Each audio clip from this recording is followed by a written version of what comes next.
1, 2. Bonsoir tout le monde. Salle du conseil municipal, puisque c'est notre premier conseil municipal dans cette vraie salle, puisque nous étions avant à la Clé des Champs. Donc vous êtes tous masqués, moi aussi, on m'entend quand même comme ça. Bon, c'est pas dit qu'on retourne pas à la Clé des Champs. Je vous cache pas que l'évolution de l'épidémie sur le bassin rennais est inquiétante, notamment liée, mais pas que, aux étudiants rennais qui se retrouvent, qui se regroupent, qui font des soirées et qui forcément engendrent un développement de l'épidémie assez importante, avec quelques clusters dans des facs rennaises et déjà quelques fermetures d'écoles, d'universités, voilà. Donc il va falloir faire avec. Et on a eu aussi, pour ceux qui ne le savaient pas, au collège Pierre-Olivier Malherbe, donc une classe de 5e qui a été fermée. Et j'ai pas eu de nouvelles aujourd'hui, donc j'en prendrai rapidement demain pour savoir ce qu'il en est. Je voulais communiquer, mais du coup je l'annonce un peu officiellement ce soir en conseil municipal. Donc le festival MGAV n'aura pas lieu puisque je vais signer un arrêté interdisant la tenue de ce festival pour les raisons évidentes que je viens d'évoquer, puisque la cible du festival, qui sont essentiellement les 16-25 ans, est la cible, je dirais, qui est aujourd'hui le plus touchée par la propagation du virus. Donc voilà, je tenais quand même à remercier l'association qui a travaillé jusqu'au bout, jusqu'à lundi, et qui travaille encore à préparer les annulations, puisque ça paraît facile de dire on annule un festival, mais derrière il y avait 1500 préventes par soir qui étaient déjà faites, donc ça veut dire qu'il va falloir rembourser, qu'il va falloir contacter l'ensemble des prestataires pour faire les annulations, voir les assurances, etc. Enfin, vous imaginez un peu tout le dispositif. Voilà, c'est pas si simple que ça, donc je leur souhaite beaucoup de courage et j'espère les retrouver le plus vite possible l'année prochaine, une fois que tout ça sera loin derrière nous. Donc ils vont faire un petit peu le bilan financier aussi. On peut qu'encourager ceux qui avaient jeté des places peut-être à garder leur place et à l'utiliser l'année prochaine, à pas forcément demander le remboursement intégral. Donc ils sont en train de voir ces modalités-là, ce qui permettrait à l'association de passer un peu cette période difficile et de pouvoir rebondir encore plus fort et encore mieux l'année prochaine. On l'espère tous pouvoir retrouver des animations, puisqu'on a un mois de septembre triste cette année. Habituellement, le mois de septembre, c'est le mois de la fête du jeu, c'est le mois de la braderie, c'est le mois du festival. C'est un forum des associations, c'est des remises de médailles, c'est des récompenses, c'est souvent aussi des pots qu'on prend entre élus, des soirées qu'on fait et qu'on ne fait pas cette année. Donc c'est un peu triste ce mois de septembre là. On a hâte de basculer, je l'espère, un jour dans une vie de nouveau normale. Voilà pour cette petite introduction. Nous allons attaquer l'ordre du jour de ce conseil municipal. Donc il me faut un secrétaire ou une secrétaire de séance. Christelle a levé la main, la première. Vous fâchez pas, on note Aude pour la prochaine fois, comme ça, pas d'histoire. Et donc, on a un pouvoir de Cathy Guiborel pour Christelle, justement. Donc, je vous propose d'adopter l'approbation du procès-verbal, alors les deux procès-verbaux, du 30 juin et du 10 juillet. Est-ce qu'il y a des questions, des remarques? Je mets au vote. Qui vote contre? Qui s'abstient? C'est adopté à l'unanimité. Vous avez reçu, avec l'ordre du jour, le règlement intérieur du conseil municipal. Alors, c'est un peu barbare. Non, c'est pas barbare. On va dire que c'est l'ensemble des règles qui régit le bon fonctionnement d'un conseil municipal. Comment on peut amener un sujet en conseil, etc. Globalement, il est quasiment identique à celui qu'on avait sur le précédent mandat. On a, pour une question évidente, de façon évidente, enlevé tout ce qui concernait la minorité, puisqu'il n'y a plus de minorité. Donc on a jugé bon quand même, pour alléger ce règlement intérieur, d'enlever cette partie-là. C'est essentiellement, si je ne me trompe pas, les changements du règlement intérieur. Est-ce qu'il y a des questions par rapport à ce règlement intérieur que vous avez bien sûr tous et toutes lus? Non? Très bien, je mets au vote. Qui vote contre? Qui s'abstient? C'est adopté à l'unanimité. Merci beaucoup. Commission communale pour l'accessibilité. Alors c'est une commission obligatoire, c'est moi qui présente ça, oui aussi. Donc il fallait désigner en fait des représentants. Donc la commission accessibilité, on la réunit combien de fois par an, Catherine, à peu près 2, 3 3 fois par an.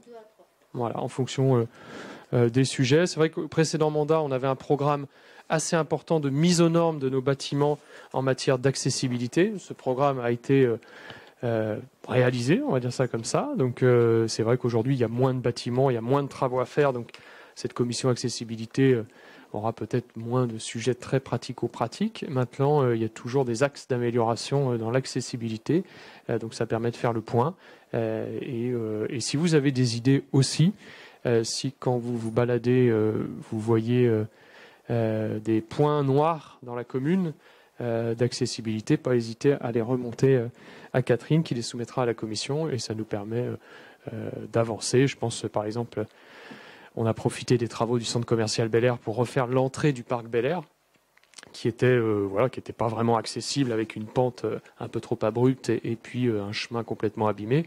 Aujourd'hui, je pense qu'on a une entrée dans le parc Bel Air qui est beaucoup plus douce et du coup accessible et qui correspond au pourcentage PMR. Donc voilà, c'est des petites choses comme ça, de profiter nous aussi des travaux pour se poser à chaque fois la question de l'accessibilité.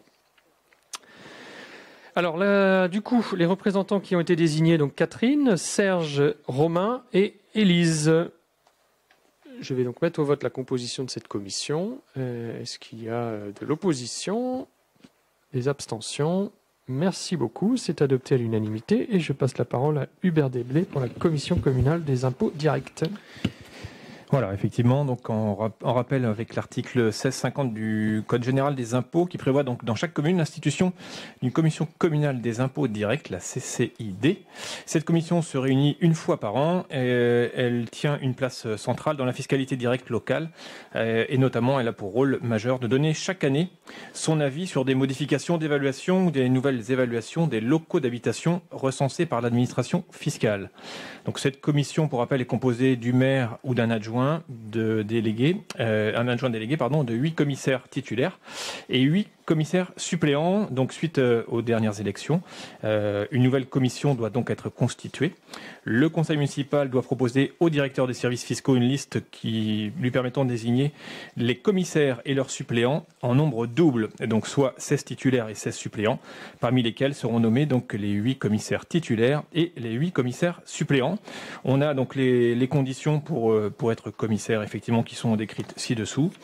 Donc, et on a ensuite le tableau des commissaires titulaires et des commissaires suppléants. Et donc, suite à la présentation de ce sujet en commission des services techniques, urbanisme, travaux du 1er septembre 2020, il est proposé au conseil municipal de proposer aux services fiscaux la liste des 32 personnes suivantes qui se sont portées candidates pour participer à cette commission, parmi lesquelles seront retenus par les services fiscaux, donc 8 commissaires titulaires et 8 commissaires suppléants, donc une fois par an. Qu'est-ce qu'on y fait? Très concrètement, on balaye l'ensemble des constructions et des extensions qui ont été faites sur la commune et on valide le classement de la maison, enfin du logement, en telle ou telle catégorie. Et ce classement a un impact sur la taxe d'habitation et la taxe foncière. Voilà très concrètement pour résumer. Donc ça dure 2-3 heures parfois, une demi-journée on va dire, et c'est une fois par an. Et on voit tout ce qui a été construit, réaménagé, agrandi, et on décide parfois de changer le classement d'une maison. Parfois, vous avez en campagne une vieille grange qui n'a aucune valeur et qui ne paye quasiment pas de taxes foncières, et puis un jour elle est rénovée et elle devient une superbe maison de 200 mètres carrés habitable. Bon bah forcément, avec piscine, c'est pas la même histoire. Et donc là, la commission doit décider du classement en fait de ce bien. Et de ce classement dépend derrière le taux, enfin pas le taux, mais on va dire la valeur de la maison, et le taux vient s'appliquer à cette valeur. Est-ce qu'il y a des questions? On demandait c'est une fois par an, on cale la date avec les services de l'État fiscaux. Pas de questions, je mets au vote. Qui vote contre? Qui s'abstient? C'est adopté à l'unanimité. Merci. Délibération 114, toujours Hubert. Oui, avec la création d'une autre commission, la commission intercommunale des impôts directs, la CIID.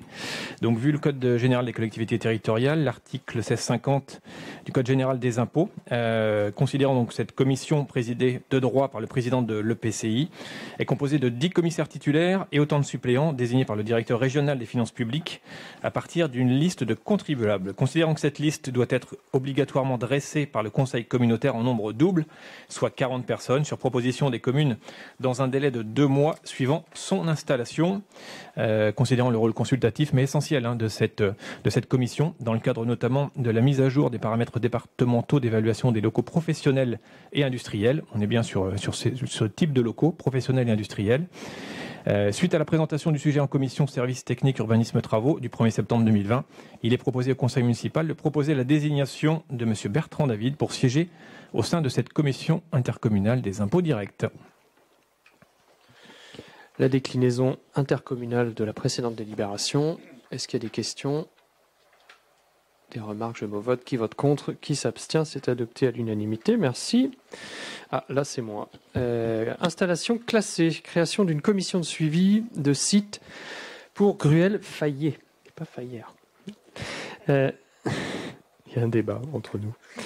Vu le Code de l'environnement, vu le décret numéro 2012-189 du 7 février 2012 relatif aux commissions de suivi de site, une commission de suivi de site CSS doit être mise en place afin de créer sous le contrôle des pouvoirs publics un cadre d'échange et d'information sur les actions menées par les exploitants des installations classées. Elle a vocation à se substituer au comité local d'information et de concertation créé par arrêté préfectoral du 9 mars 2006. Le CSS est constitué de 5 collèges, administrations, collectivités, exploitants, salariés et riverains. La société Gruel-Fayet, implantée sur Châteaubourg, classée Céveso seuil haut depuis le 12 juin 2014, se voit ainsi concernée par la création d'une commission de suivi de site. La commune de Châteaubourg est donc invitée à désigner un représentant titulaire et un représentant suppléant pour siéger au sein du collège, élu des collectivités territoriales ou d'établissements publics de coopération intercommunale de la CCS, de la société Gruel-Fayet. Il doit y avoir un loupé, puisque là, c'est 2 C, 1 S, et en fait, c'est voilà, CSS. Donc, globalement, il vous est proposé... on n'a pas le nom des élus. Alors, je me propose comme candidat titulaire, si vous le voulez bien, puisque c'est un sujet important et que voilà, je considère que le maire, on a une entreprise Céveso et vu le contexte et ce qui a pu se passer dans d'autres villes, je me dois d'être le plus à jour possible sur ces sujets-là. Et puis en cas de problème, de toute façon, on sait bien que c'est souvent le maire qui est en première ligne. Donc j'aime autant bien maîtriser le contexte de l'entreprise. Et donc il nous faut un suppléant. Alors j'avais pensé à Vincent pour le DVECO, mais ça peut être Aude, adjointe à la sécurité aussi, comme tu veux. Si tu veux être suppléante. Ouais. Eh bien écoutez, du coup Aude qui s'occupe de la sécurité sera ma suppléante si vous en êtes d'accord. Pas d'opposition?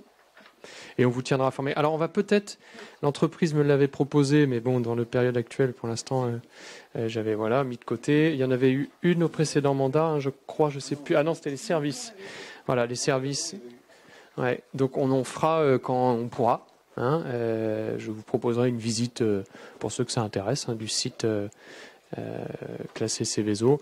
Alors, c'est un seuil haut. Ce seuil haut, il est lié à ce qui est stocké, mais c'est pas une usine de transformation.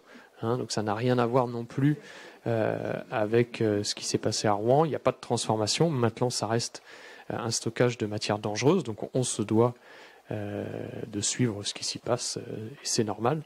Mais c'est vrai qu'ils ont en plus renforcé leur niveau de sécurité ces dernières années en profitant de travaux qui ont été faits dans l'entreprise.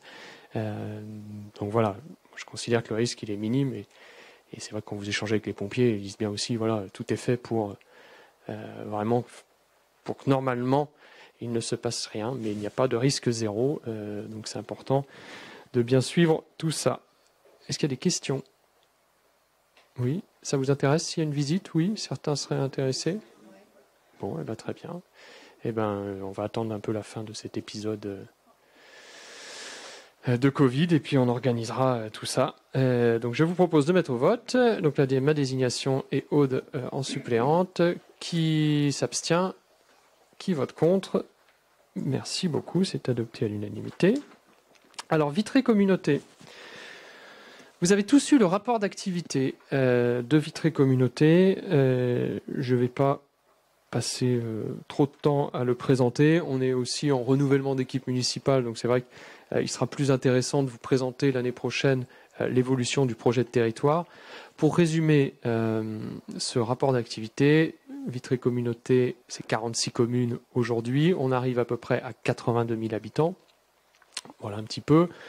On va de Saint-Christophe-des-Bois tout là-haut jusqu'à Bréal sous Vitré à l'est. Nous sommes la commune la plus à l'ouest de Vitré Communauté et on descend en bas jusqu'à Ranné, enfin tout le secteur de la Guerche de Bretagne. Donc c'est vrai que c'est un territoire qui est vaste, qui n'est pas du coup par sa superficie évident. C'est vrai qu'il y a des intercommunalités plus compactes qui permettent le développement de politiques plus facilement. Nous, c'est vrai qu'on a aujourd'hui un nombre de communes et une superficie qui fait qu'on doit raisonner un peu différemment que d'autres collectivités plus urbaines ou moins grandes, par exemple comme Château-Giron, qui ne fait, je crois, que 5 communes maintenant, Château-Giron, si je ne me trompe pas, où c'est vraiment des plus petites communautés de communes, ou Liffré également, qui est une plus petite communauté de communes. C'est vrai que 46 communes, bon voilà, là j'étais juste avant un bureau des maires. Un bureau, comme on peut en avoir nous à une dizaine, on est tout de suite 46 autour de la table, ce qui peut parfois compliquer un peu la prise de décision. Les politiques fortes de Vitré Communauté, et ça, je dirais, c'est ce que Pierre Mengry a insufflé dans les services de Vitré Communauté, c'est forcément le développement économique. Et donc, depuis les transferts de compétences, aujourd'hui, tout ce qui touche au développement économique est porté par Vitré Communauté. C'est-à-dire que nous, commune de Châteaubourg, nous n'avons plus le droit de créer une zone d'activité. Si nous souhaitons créer une nouvelle zone d'activité, on passera forcément par Vitré Communauté. Donc c'est pour ça que toute la partie extension de la zone de la Gaultière, la zone industrielle, va être portée par Vitré Communauté et uniquement par Vitré Communauté.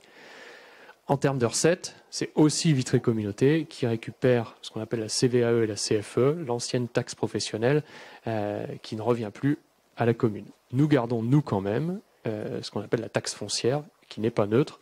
Donc voilà, il ne faut pas se plaindre non plus. Ça fait des rentrées d'argent encore pour la commune, mais qui sont justifiées, puisqu'on a par exemple des réseaux routiers à entretenir. Le flux de voitures, de camions qui passent dans notre centre-ville, par exemple, c'est nous qui entretenons aussi les routes du centre-ville et les quelques parfois dégâts qui peuvent être commis. Donc c'est normal qu'on ait une contrepartie financière. L'autre gros sujet de Vitré Communauté actuellement, c'est le plan mobilité. Vous voyez tous les sujets de mobilité qui peuvent avoir lieu. Alors c'est vrai que pour Châteaubourg, on a un gros sujet qui s'appelle le contournement et la déviation de Châteaubourg, donc qui est porté et soutenu par le département, mais aussi par Vitré Communauté, qui abonde à hauteur de 25% quand même sur les études et demain potentiellement sur le coût d'un contournement, et qui soutient aussi ce projet dans le cadre de la zone de développement économique. Donc ça c'est, je dirais, le point essentiel. On a les bus à Châteaubourg, puisque le réseau de navettes Vitobus, qui dessert l'ensemble de la commune, et même Bron-sur-Vilaine, est porté par Vitré Communauté. Alors on paye une partie, il faut savoir qu'on paye nous environ 50 000 €, si je ne me trompe pas, de ce service qui coûte environ 200 000 € par an, pour donner les grandes lignes. Les navettes Vitobus, c'est un coût quand même de 200 000 €, puisque les utilisateurs ne payent rien, puisque les navettes sont gratuites. Et la commune, nous portons à peu près 50 000 € sur ce montant-là. Autre politique de Vitré Communauté importante, c'est l'aménagement du territoire. Donc il y a un vice-président à l'aménagement du territoire, les politiques d'urbanisme. Alors nous avions fait le choix lors du précédent mandat de ne pas passer en PLUI. Alors, vous avez tous entendu parler du plan local d'urbanisme, puisque vous avez voté en tout début de mandat le plan local d'urbanisme de Châteaubourg. Et on pourrait, si on le décidait, les communes de Vitré Communauté, passer en plan local d'urbanisme intercommunal, c'est-à-dire d'élaborer un PLU à l'échelle de l'intercommunalité. On en a reparlé à l'instant avant ce conseil municipal en bureau des maires de Vitré Communauté. Ça nous semble, à 46 communes, quand même très compliqué. Quand on voit qu'on a mis 5 ans, nous, à faire le nôtre pour Châteaubourg, vous imaginez à 46 communes élaborer un plan local d'urbanisme intercommunal avec des disparités quand même importantes entre une ville comme Vitré ou Châteaubourg et une commune comme Princé ou Availle-sur-Seiche, qui sont dans des secteurs vraiment différents, avec des problématiques vraiment différentes. Voilà. Et il n'est pas possible, et c'est ce qu'on avait évoqué déjà au dernier mandat, il n'est pas possible de faire des PLUI à 4-5 communes. Voilà. Ça pourrait être une solution intelligente, puisqu'on pourrait se dire, à l'avenir, pourquoi on ne ferait pas finalement un PLU avec Saint-Didier, Saint-Jean, Domanier, Châteaubourg, par exemple, puisqu'on a un bassin de vie commun, on a des problématiques de mobilité commune, on a des zones d'activité en commun. Ça pourrait être tout à fait logique demain d'avoir un plan local d'urbanisme et de penser le développement de notre commune avec le développement des communes autour. Mais ça, aujourd'hui, ce n'est pas possible. Donc voilà pourquoi il vous sera proposé de garder la dimension communale lors d'un prochain conseil municipal. Une compétence qui n'est pas portée par Vitré Communauté et qui pourrait être en débat, c'est ce qu'on appelle la petite enfance. Il y a des intercommunalités qui portent la petite enfance ou qui portent par exemple les centres de loisirs. On pourrait se dire finalement que les centres de loisirs pourrait être une compétence portée par l'interco. C'est pas le choix qui est fait aujourd'hui pour l'instant. En tout cas, c'était pas le choix. Donc c'est des débats peut-être qui vont arriver demain. On n'a pas non plus une politique sociale forte de porter à l'échelle de l'interco. Il y a ce qu'on appelle le principe de subsidiarité, c'est-à-dire que Vitré Communauté a toujours souhaité ne prendre que les compétences où on apportait une valeur ajoutée. Alors, je ne dis pas que c'est toujours vrai, ou les compétences qui étaient imposées. Par exemple, l'assainissement, aujourd'hui, toute la compétence assainissement, donc notre station d'épuration, est désormais portée par Vitré Communauté. C'est-à-dire qu'on n'a plus la main, forcément. Alors, on l'a puisque on fait partie de Vitré Communauté, mais aujourd'hui, le budget annexe d'assainissement, il a été transféré à Vitré Communauté, et c'est Vitré Communauté qui est responsable aujourd'hui de l'assainissement des 46 communes de l'intercommunalité. Donc, les récents textes de loi ont fait qu'on a transféré finalement de plus en plus de compétences à l'intercommunalité sans forcément le vouloir. Vitré Communauté, on a plutôt toujours essayé de freiner tout ça pour laisser un maximum de choses aux communes, puisque plus on transfère à l'interco, moins les élus du conseil municipal ont la main sur les décisions et sur les investissements, par exemple, qui doivent être faits. Donc c'est vrai que c'est toujours... voilà. On bataille entre peut-être avoir amélioré le service parce qu'on serait au niveau de l'interco ou garder la main sur les décisions qu'on prend puisqu'on laisse ça à la commune. La chance de Vitré Communauté jusqu'ici, et il faut le souligner, c'est de profiter, je dirais, je ne vais pas dire de largesse financière, mais d'un bon budget, on va dire ça comme ça, lié aux entreprises. Voilà. Faut se le dire aussi, le nombre d'entreprises permettent à Vitré Communauté d'avoir des moyens pour faire des projets d'investissement et aussi pour pouvoir soutenir les projets des communes. Nous sommes une des intercommunalités en France qui reverse le plus d'argent aux communes membres. C'est-à-dire, par exemple, pour la commune de Châteaubourg, on avait 500 000 € de subventions sur nos projets, voilà, lors du précédent mandat. Ça, c'est des choses qui n'existent pas forcément dans d'autres intercommunalités. Plus vous mettez de services à l'intercommunalité, moins vous avez de capacité d'autofinancement et donc moins vous pouvez reverser d'argent aux communes. C'est assez mathématique, il n'y a pas d'argent magique, même si en ce moment on a l'impression que l'argent il tombe un peu du ciel. Mais bon, en tout cas les collectivités, on se doit d'équilibrer les budgets et on n'a pas le droit de financer le fonctionnement par de l'endettement. Les gros projets qui ont été réalisés lors du précédent mandat, c'était essentiellement une base de loisirs nautiques à Saint-Mervé, l'extension de la piscine de Vitré. Là, on va être sur une nouvelle piscine à la Guerche de Bretagne, donc une piscine à la Guerche de Bretagne qui va être une petite piscine, un peu comme Argentré du Plessis, quelque chose près, c'est tout de suite 8 millions d'euros. Hein. Donc ça s'envole rapidement. Et quand je dis 8 millions d'euros, c'est hors taxe. Hein, voilà. Sans les frais de fonctionnement. Et les frais de fonctionnement d'une piscine, c'est 600 000 euros par an. Voilà, comme ça, vous savez tout. 600 000 euros, ça vous coûte 600 000 euros par an en fonctionnement, une piscine comme la Guerche de Bretagne, donc qui reste quand même une petite piscine. Voilà, pour les gros projets. Dans les projets à venir, on est en train de réfléchir sur les locaux de Vitré Communauté, puisque Vitré Communauté n'a plus vraiment de locaux. Voilà, tout est un peu dispatché à travers la ville de Vitré, donc on est en pleine réflexion là-dessus. Et puis des extensions de zones d'activité. Donc nous, on sera concernés, puisqu'il y aura l'extension de la zone d'activité de la Gaultière. Et donc voilà, les élus vont travailler sur le futur projet de territoire et sur les futurs investissements, en attendant aussi de savoir quelles vont être nos marges de manœuvre, puisque une grande partie des recettes de Vitré Communauté provient des entreprises, de la bonne santé économique des entreprises, et vous vous doutez bien que dans les 2 ans qui arrivent, on sait que ça va être plus compliqué, donc on s'attend, on est en train d'essayer d'estimer en fait la perte de recettes financières, et donc ça aura un impact sur les projets d'investissement qu'on pouvait avoir en tête sur ce mandat-là.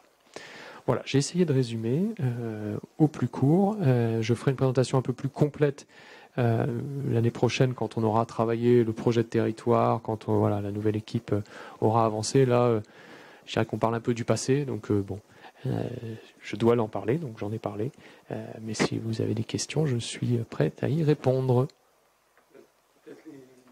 Micro, il faut qu'on se réhabitue. Hein. Les personnes qui ont candidaté pour les commissions, c'est peut-être intéressant de savoir qui souhaite s'inscrire dans les commissions de Vitré Communauté. Est-ce qu'il y en a? Alors, je sais que j'ai vu passer. Oui, c'est ça.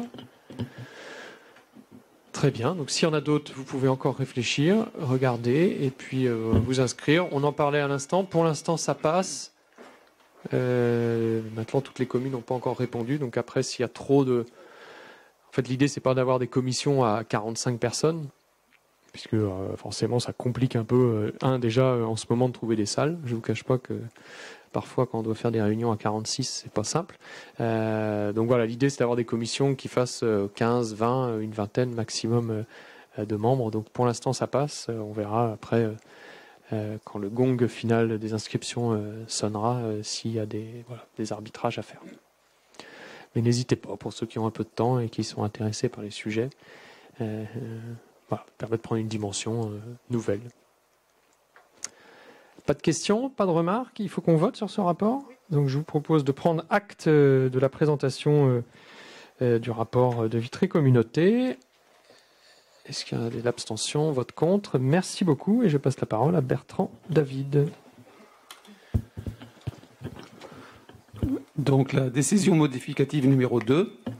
La décision modificative numéro 2 de l'exercice 2020 a vocation à ajuster les inscriptions budgétaires du budget primitif pour tenir compte de la consommation finale effective des crédits, mais aussi des nouveaux engagements juridiques et comptables.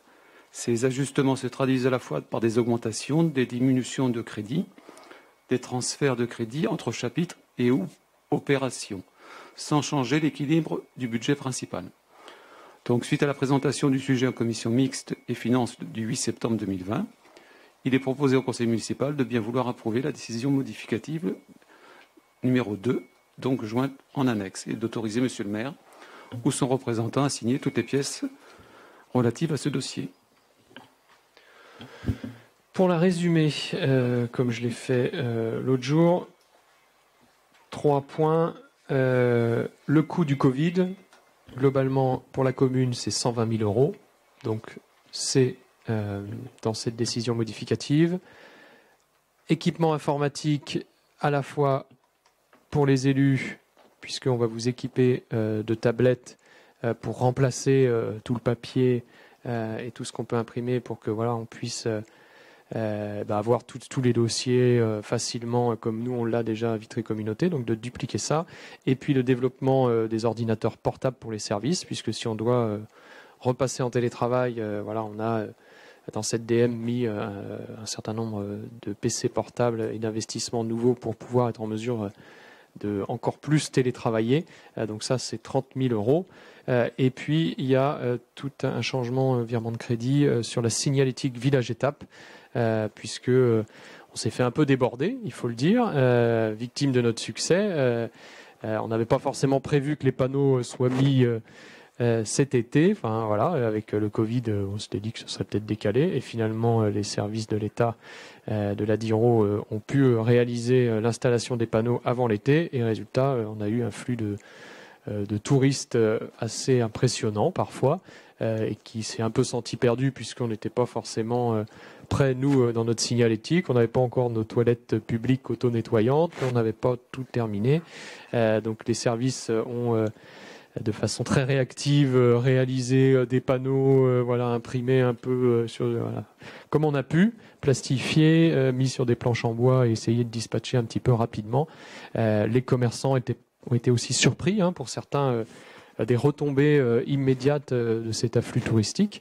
Donc c'est vrai que là, on a prochainement une réunion avec les restaurateurs, les commerçants, pour faire le premier bilan, entre guillemets, de comment ils ont ressenti cet afflux de tourisme, mais aussi, et c'est l'objectif, c'est de s'adapter demain à cette nouvelle donne qui fait qu'aujourd'hui, sur les week-ends de grand départ, notamment de juillet-août, il y a beaucoup de monde, que les gens s'arrêtent à Châteaubourg, et donc quand ils s'arrêtent, idéalement, il faut qu'ils trouvent de quoi manger, de quoi se détendre, de quoi se reposer un peu, et donc il faut qu'on travaille tout ça avec les commerçants pour adapter notre offre, puisque le bouche à oreille, aujourd'hui avec les réseaux sociaux et autres, fonctionne bien, et l'objectif c'est que cette étape, entre guillemets, entre Paris et le Finistère devienne un incontournable et que les gens qui viennent en vacances en Bretagne disent tiens, cette année, on fait comme l'année dernière, on s'arrête à Châteaubourg, il y a l'expo, il y a de quoi manger, c'est sympa, il y a des parcs, donc voilà, il faut qu'on travaille tout ça.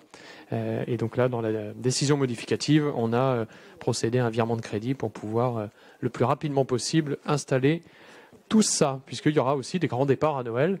On le sait, Noël est la Toussaint, ce sont des périodes propices aussi à des départs en Bretagne, en famille, et donc il faut qu'on surfe là-dessus toute l'année. Et croyez-moi, certains commerçants sont plutôt contents. Si un jour on devait enlever les panneaux, je pense que ça va être difficile. Et il faut se le dire, on va être audité régulièrement, plusieurs fois, par le label. Et un jour, s'ils considèrent qu'il n'y a pas d'effort de fait, le label il peut disparaître. Donc il faut qu'on reste, il faut qu'on reste actif sur ce sujet-là. S'il y a trop de commentaires négatifs sur la ville pour X raisons, ça fait partie aussi des critères qui peuvent demain peut-être faire que le label, on ne l'est plus. Donc il faut se battre pour le garder, puisque je crois qu'aujourd'hui, il est plutôt bénéfique aux commerçants et à la dynamique de la ville.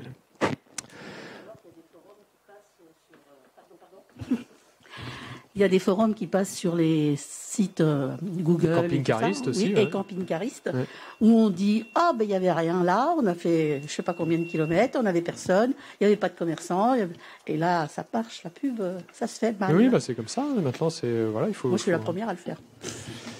C'est. Non, mais là, s'ils cherchaient un aire de camping-car aménagé, non, ils n'étaient pas prêts, donc voilà, c'est sûr qu'il y aura des gens déçus. Donc c'est pour ça qu'il faut se mettre au niveau pour que l'été prochain, on soit prêt.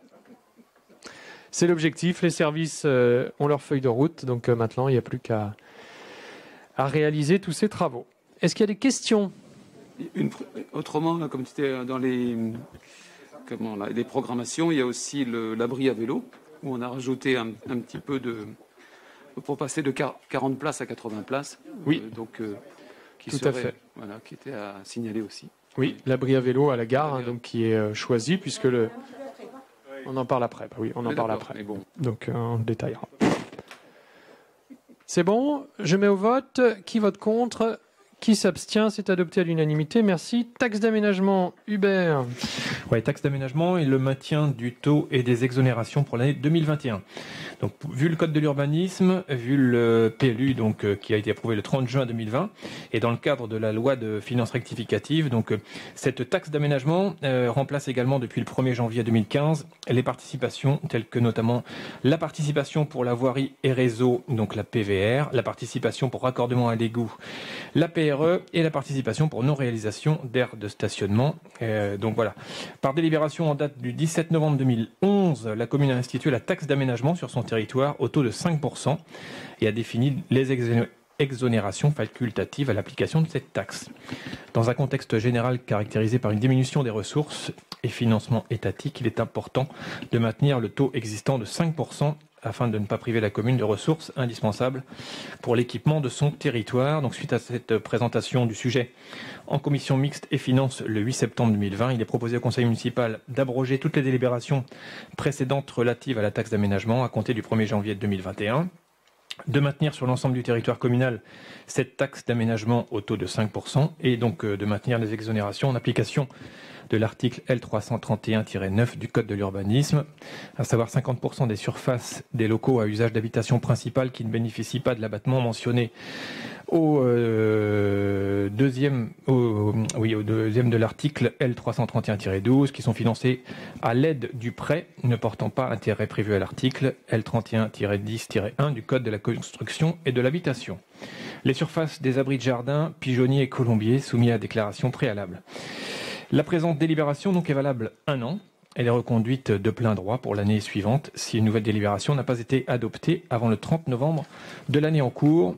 Donc elle est transmise bien sûr au service de l'État chargé de l'urbanisme dans le département en préfecture au plus tard le 1er jour du 2e mois suivant son adoption. Donc on ne change rien, on reste comme on était avant. J'aimerais bien avoir un décompte des pigeonniers et des colombiers de la commune Hubert, s'il te plaît. On va créer une commission. Un groupe de travail pigeonniers et colombiers. Est-ce qu'il y a des questions? Alors, on recherche des pigeons en fait.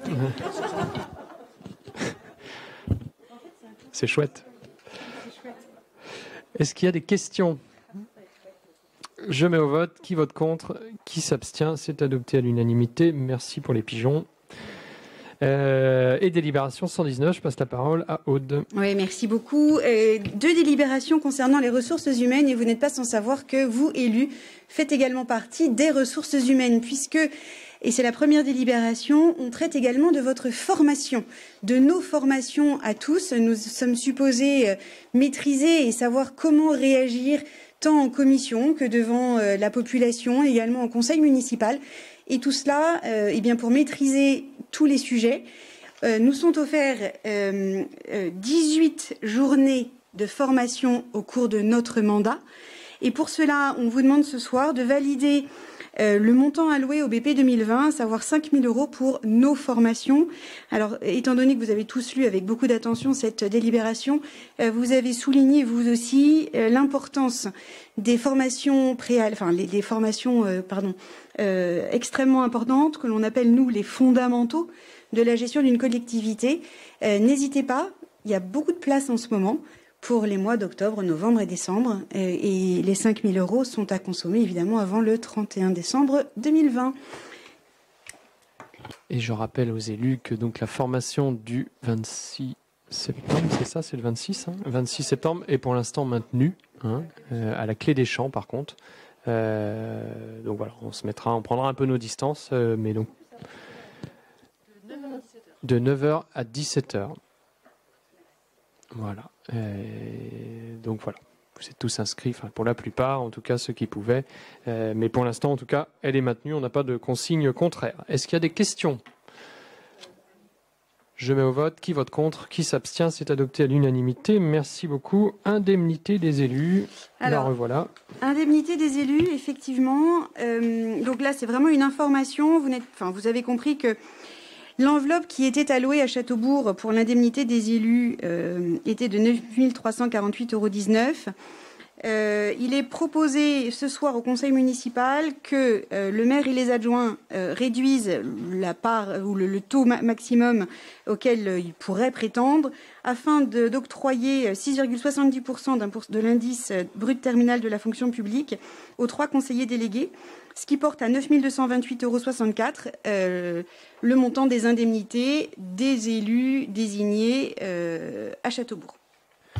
Donc on avait déjà pris cette délibération. Il s'agit d'un ajustement suite à une erreur de calcul sur la hausse liée à l'ancien chef-lieu de canton. Bref, donc c'est techniquement, globalement, il y a une baisse d'une centaine d'euros pour l'ensemble, au total, par rapport à la délibération qu'on avait prise. Donc pas de grands changements, une dizaine d'euros en moins par mois pour les élus qui ont des indemnités, pour les adjoints et le maire.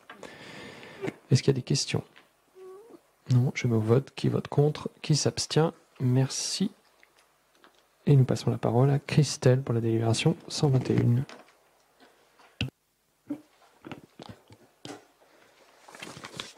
Alors, le corbeau et le renard. Maître Corbeau.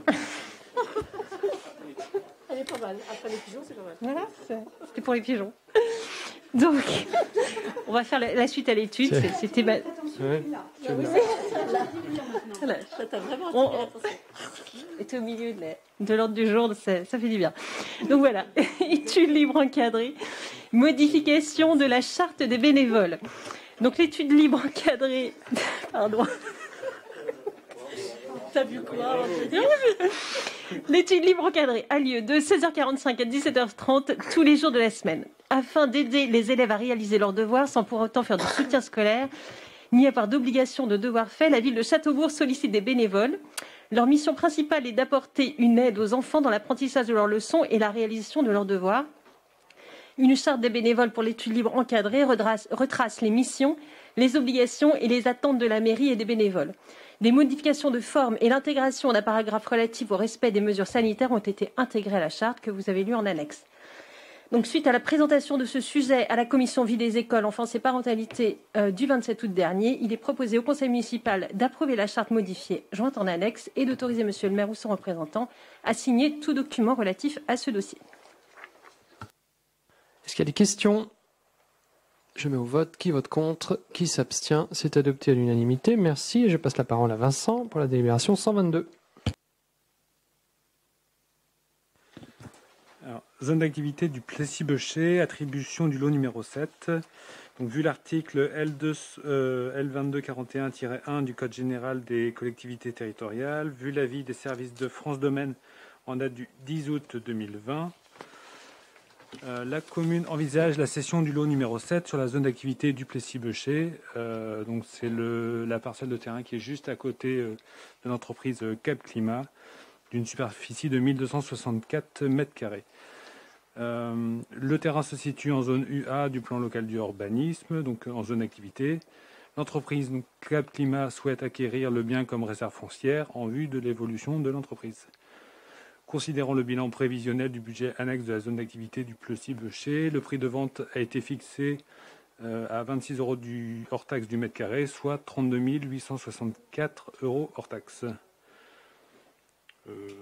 C'est bon? Oui, c'est bon. Hein? Donc globalement, voilà.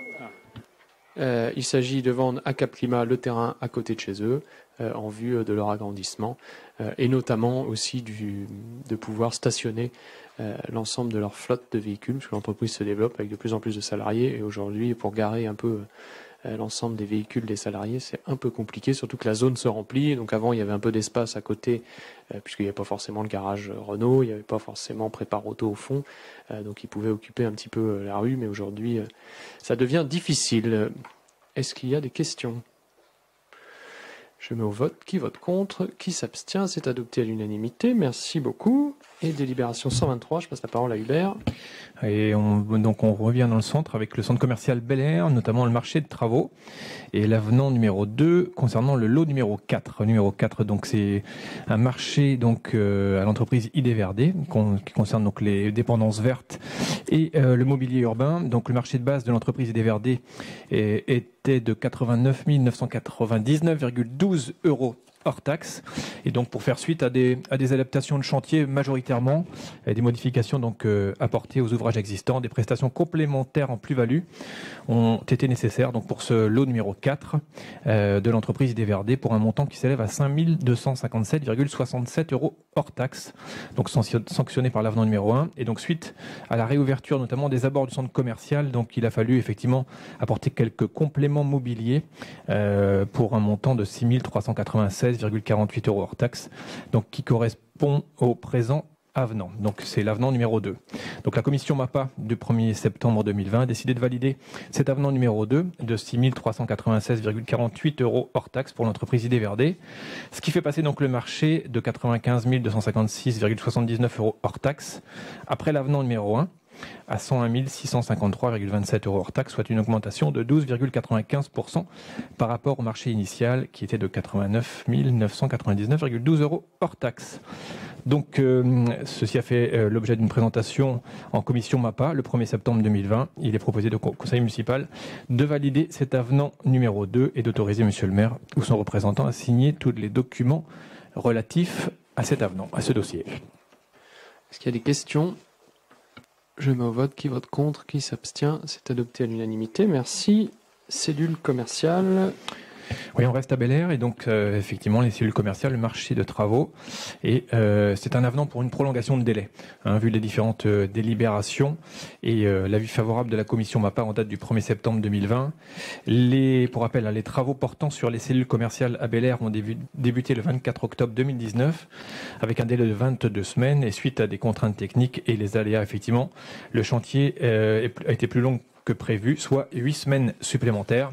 C'est pourquoi, bien sûr, il est proposé de modifier les délais. Le délai du chantier pour les lots numéro 3 à 8 doit être prolongé de 22 semaines à 30 semaines.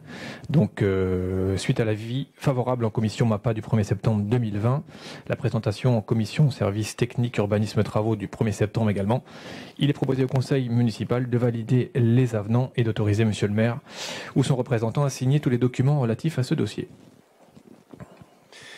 Est-ce qu'il y a des questions par rapport à cette délibération ? Je mets au vote. Qui vote contre ? Qui s'abstient ? C'est adopté à l'unanimité. Merci. On continue. 125. Toujours pour le centre commercial, marché de travaux. Et cette fois-ci, ce sont pour les cellules. Avec un avenant numéro 3 pour le lot numéro 6. Donc effectivement, vu l'ensemble des délibérations, vu l'avenant numéro 1, numéro 2 et l'avis favorable de la commission MAPA en date du 1er septembre 2020, et donc suite à une demande de la maîtrise d'ouvrage de ne pas reposer le bandeau métallique en anticipation des travaux de réfection de façade du centre commercial, il est nécessaire de supprimer cette prestation du montant du marché. Donc cette fois-ci, c'est une moins-value pour le lot numéro 6, menuiserie serrurerie pour l'entreprise Serralfer, moins-value qui s'élève à 3 960 € hors taxe, ce qui fait donc que le montant du marché pour le numéro 6 passe de 27 032,41 € hors taxe à 23 072,41 €. Donc, suite à l'avis favorable de la commission MAPA, il est proposé donc de valider cet avenant numéro 3 en moins-value et d'autoriser monsieur le maire à signer tous les documents relatifs à ce dossier. Est-ce qu'il y a des questions ? Je mets au vote. Qui vote contre ? Qui s'abstient ? C'est adopté à l'unanimité. Merci. On continue. 126. Démolition du hangar SNCF, attribution des lots pour le marché travaux, donc concernant la place de Verdun. Vu les délibérations, l'avis favorable de la commission MAPA en date du 1er septembre 2020, donc en date du 10 juillet 2020, la commune a lancé un appel d'offres pour la démolition de l'ancien hangar SNCF. Ce site correspond à l'emprise du projet de construction de la médiathèque. Donc l'analyse de base sur les critères de sélection définis dans le régime de consultation, 40 points valeur technique, 60 points pour le prix des prestations. L'analyse des offres a été présentée et validée en commission MAPA. Donc on propose au conseil municipal le choix des entreprises suivantes. Pour le lot numéro 1 qui concernait donc le désamiantage, donc l'entreprise TNS Dépollution pour un montant de 14 406,94 € hors taxe. Et pour le lot numéro 2, la déconstruction, donc c'est l'entreprise Giboire pour un montant de 16 000 € hors taxe. Donc, suite à l'avis favorable de la commission MAPA du 1er septembre 2020, il est proposé de retenir les entreprises pour les montants précisés ci-dessus et d'autoriser monsieur le maire à signer toutes les pièces relatives à ce marché. Donc, il s'agit de la première étape vers la construction de la médiathèque, puisque cette démolition de hangar va donner un peu le lancement de tout ça. On a vu, pour votre information, ce matin, on avait une présentation du projet qu'on vous a montré en commission mixte la dernière fois avec l'architecte des Bâtiments de France. Et donc le projet a été très bien accueilli par l'architecte des Bâtiments de France qui valide globalement, dans ses grands principes, le projet de médiathèque. Donc c'est plutôt une bonne nouvelle, puisque s'il avait fallu retravailler une nouvelle fois le projet. Donc voilà, maintenant on va avancer avec un objectif de permis de construire fin octobre, je crois, Voilà, l'objectif du dépôt du permis de construire, donc c'est fin octobre. Mais là, on a validé ce matin globalement les grandes lignes de l'APD en mettant quelques options. Et voilà, il n'y a plus qu'à, comme on dit. Pour répondre à Daniel, là, pour la couleur, il a dit vous n'avez pas autre chose que du blanc. Alors, donc, Noémie a recherché, puis elle lui a montré le gris. Et elle lui a dit aussi que, comme le bois allait en fait foncer et devenir gris, ça aurait fait gris sur gris. Donc, elle a dit ok, ouais, non, mais c'est mieux, blanc finalement. Voilà. Mais il fallait quand même lui faire une proposition, sinon, autrement. Ouais. Mais c'est une bonne nouvelle, voilà. Les bâtiments de France ne mettent pas de veto, ce qui peut arriver, je ne vous cache pas. Donc on va pouvoir maintenant avancer vers le permis, vers le dépôt du permis fin octobre. Et puis après, il nous restera tous les marchés de travaux, etc. Donc on n'est pas encore rendu à la première phase, mais au moins on va détruire le hangar, ce qui va aussi permettre un petit peu de se projeter dans cet espace-là, sans le hangar SNCF, qui c'est vrai que par sa vétusté nous prive un peu de cette vue. Donc là, ça va permettre de bien se projeter sur l'aménagement de cette place avant le début des travaux. Est-ce qu'il y a des questions? N'hésitez pas. Je mets au vote. Qui vote contre? Qui s'abstient? C'est adopté à l'unanimité. Merci beaucoup. Et on continue. Délibération 127. C'est Aude cette fois-ci. Absolument, merci. Cette fois-ci, nous allons parler du programme de travaux de voirie communale et savoir le renouvellement des revêtements routiers, la réparation de structures de chaussées, le renouvellement de chemins piétonniers.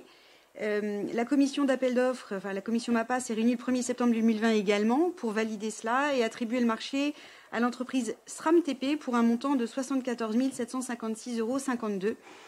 Est-ce que vous êtes d'accord avec cela? Est-ce qu'il y a des questions, des remarques? Je mets au vote. Qui vote contre? Qui s'abstient? C'est adopté à l'unanimité. Merci. Délibération 128. Hubert. Oui, concernant donc le déploiement de la fibre optique et l'utilisation des réseaux enterrés de la ville, donc par Mégalis Bretagne. Il s'agit d'une convention, effectivement. Le syndicat mixte de coopération territoriale Mégalis de Bretagne, prévoit des travaux de déploiement de la fibre optique au sein de la ville de Châtebourg. Pour ce faire, donc, il est envisagé d'utiliser les réseaux enterrés qui sont propriété de la ville de Châtebourg.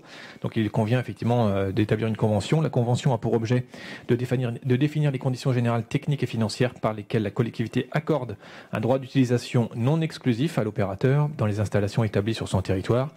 Et l'opérateur installe ses équipements dans ces installations. Cette convention est signée pour une durée de 15 ans.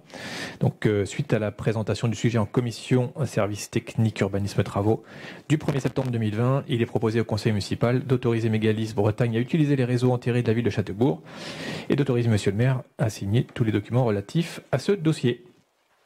Donc le déploiement de la fibre est en cours, il continue. Les armoires, je ne sais pas s'il y a déjà des armoires de placées, pas encore. On a défini tous les emplacements. Mais voilà, vous avez peut-être vu des travaux, par exemple, au niveau des vergers de Châteaubourg, entre les vergers et le parking de la gare. Donc là, on était sur, en effet, des travaux liés à la fibre, puisqu'il fallait passer sous la route et redescendre vers le centre-ville. Donc vous allez en voir d'autres dans les mois qui viennent. Voilà, donc c'est beaucoup de travaux liés au déploiement de la fibre. À partir du moment où on doit creuser, récupérer un peu les réseaux existants. Ouais, ils ont fait une première étape qui était de vérifier effectivement l'existence des réseaux et puis pour ceux qui étaient viables et de passer des aiguilles dans ces réseaux-là. Donc effectivement, c'est déjà un gros travail qui a été réalisé. Et merci au service de la ville, puisqu'il y a aussi tout un gros travail d'adressage, c'est-à-dire que chaque prise de fibre correspond à une adresse, entre guillemets, et donc il faut vérifier toutes les adresses, que c'est la bonne adresse, qu'il y a bien une maison. Il y a eu des changements depuis de nombreuses années, et entre ce qu'on peut avoir dans des bases de données et la réalité du terrain, parfois il y a des différences. Soit il y a eu des divisions de terrain et vous avez 2 maisons au lieu d'une, etc. Donc là, il y a tout un travail en ce moment qui est fait par le service urbanisme de Châteaubourg pour vérifier toutes les adresses de chaque prise. Donc il y a 3000 et quelques prise entre guillemets à vérifier. Donc voilà, un travail de fourmi, comme on dit. Ce qui conditionne le déploiement de la fibre derrière, effectivement, parce que le moindre problème, ils passeront notre tour, quoi. Donc il faut pas qu'on perde de temps, et effectivement c'est un gros travail réalisé par les services en ce moment. Est-ce qu'il y a des questions par rapport à la fibre que vous attendez toutes et tous, sans doute, avec beaucoup d'impatience pour certains? Oui. Micro, Serge.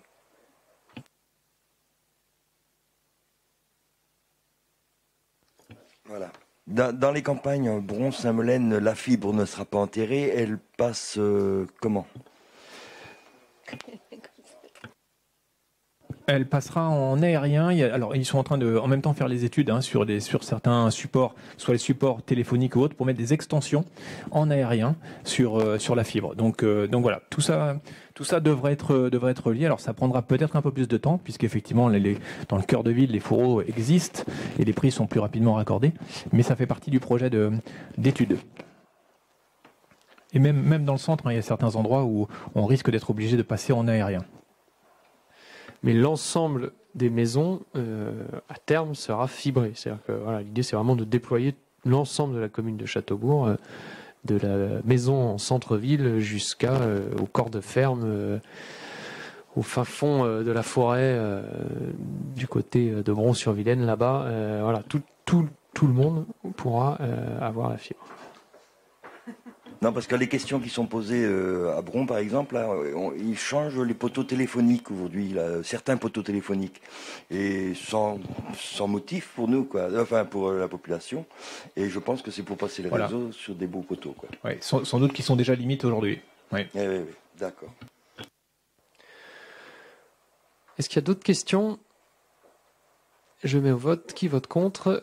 Qui s'abstient? C'est adopté à l'unanimité. Merci. 129, toujours Hubert. Oui, on continue avec le déploiement de la fibre, mais cette fois-ci l'implantation des armoires de distribution par Mégalis Bretagne. Je pense qu'on va avoir deux petites présentations de parcelles de localisation en tous les cas. Donc le syndicat mixte de coopération territoriale Mégalis Bretagne va implanter des armoires de distribution, des shelters, dans le cadre du déploiement de la fibre optique sur le territoire communal. Certaines de ces armoires sont projetées sur le domaine privé communal référencé ci-dessous. Donc on a rue Chopin, alors je ne sais pas si on a le visuel ou pas, non, bon c'est pas grave, et rue Bel Air. Il s'agit de parcelles qui sont cadastrées mais effectivement qui sont sur le domaine privé communal. Donc chaque implantation doit faire l'objet d'une convention distincte. Les conventions ont pour objet de fixer les modalités juridiques et techniques de l'autorisation donnée par la commune propriétaire des parcelles ci-dessus, donc désigné au profit de Mégalis, et d'y installer donc un shelter NRO, nœud de répartition optique. Donc voilà, c'est vraiment le déploiement du projet de la fibre. Ces conventions donc ont pour objet d'autoriser Mégalis Bretagne à réaliser l'ensemble des travaux nécessaires à l'implantation de ces armoires et les réseaux raccordant. Et donc suite à la présentation du sujet en commission services techniques urbanisme travaux du 1er septembre dernier, il est proposé au conseil municipal d'autoriser l'implantation de ces armoires, donc 9 rue Frédéric Chopin et rue Bel Air, et d'autoriser monsieur le maire ou son représentant à signer tous les documents relatifs à ce dossier. Est-ce qu'il y a des questions, des remarques?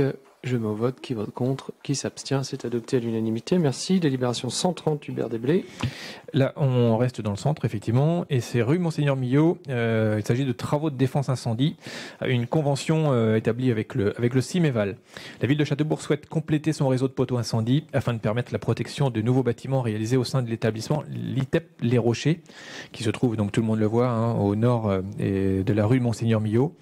La ville a sollicité le CIMEVAL pour la réalisation de ces travaux. Une convention doit régir les modalités techniques et financières de ces travaux. La participation financière de la ville est de 15 600 € TTC. Et ce sujet a été présenté donc en commission le 1er septembre 2020. Et donc il est proposé d'autoriser le CIMEVAL à réaliser ces travaux et d'autoriser monsieur le maire à signer tous les documents de ce dossier. Est-ce qu'il y a des questions, des remarques? Je mets au vote. Qui vote contre? Qui s'abstient? C'est adopté à l'unanimité. Merci. Les abris à vélo. Merci.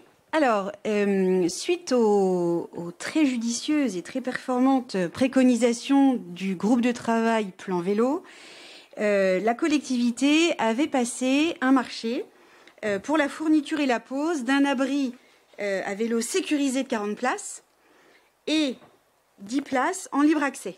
La commission MAPA, qui s'est réunie le 1er septembre, a attribué le marché d'une enveloppe budgétaire de 60 000 € à Altinova, sachant que, pour répondre à ce marché, Altinova proposait beaucoup moins, 46 292,50 €. Donc il a été convenu que, plutôt que de se contenter de 40 places sécurisées, eh bien, on pouvait passer à 80 places sécurisées pour un montant seulement de 16 260 € supplémentaires, soit 62 552,50 €. Et c'est la raison pour laquelle, tout à l'heure, Bertrand David nous disait que la décision modificative tenait également compte de cet abri à vélo un peu plus important. À l'origine, 60 000 € hors taxes étaient prévus et en réalité, 62 552 € hors taxes sont nécessaires. Voilà. Est-ce qu'il y a des questions par rapport à cela ? C'est sympa les questions parce que du coup, ça permet de présenter aussi les projets. On a un visuel ? Ah bah oui, voilà, il est derrière moi.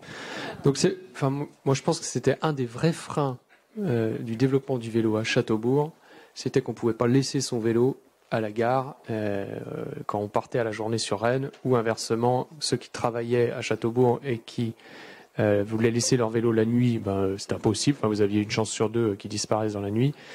Donc je dirais que cet abri à vélo sécurisé avec la carte Corrigo, en effet, pour ceux qui prennent le train, mais aussi la vidéoprotection qui va être mise dans le secteur de la gare, devrait normalement faire que laisser son vélo à la gare de Châteaubourg va être désormais possible et va permettre derrière de développer les pistes cyclables, etc.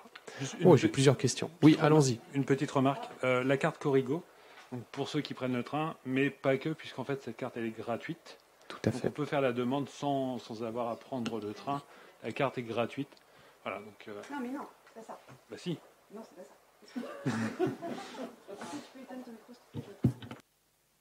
En fait, la carte Corrigo est absolument gratuite, mais elle est nécessaire pour ouvrir la porte de l'abri à vélo. Donc il faut en faire la demande. Et mais non, tu disais qu'on n'avait pas besoin de l'abri de. Alors, je refais ma phrase. Moi, je ne prends pas le train. Mais par contre, je peux prendre la carte Corrigo sans prendre le train, gratuitement, et je peux accéder à l'abri vélo. Voilà.